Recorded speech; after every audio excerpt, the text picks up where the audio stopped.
With all of the chaos in Mexico, the Spanish sensed an opportunity.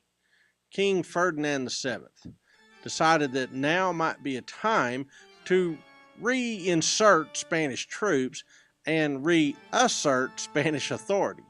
So he ordered the garrison in Cuba to gather together an invasion force and to invade Mexico. This Spanish expeditionary force in July of 1829 lands just outside of Tampico, captures that city, then forts up. Now, President Vicente Guerrero has a major conundrum. How does he expel the Spanish, but at the same time make sure that he's not overthrown himself with an internal coup d'etat? So he plays the only card he really has. It's called the Santa Anna card.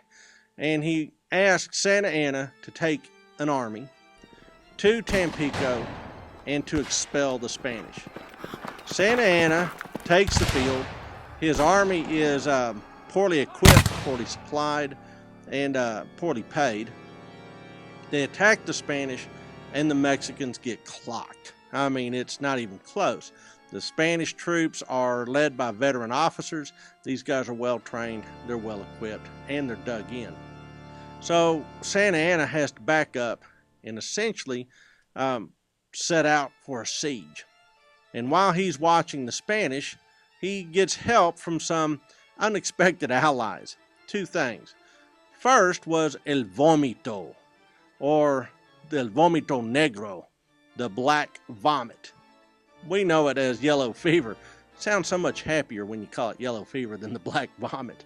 But the point is, it's a mosquito-borne illness that essentially causes all these parasites to run through your bloodstream and then split out your capillaries. You end up having a lot of blood in your thoracic cavity until you vomit blood and die. The Spanish army is afflicted with yellow fever and starts to thin them out. In fact, they lose about 1 out of 3 men to yellow fever. Then a hurricane hits. The hurricane hits and scatters the Spanish supply vessels.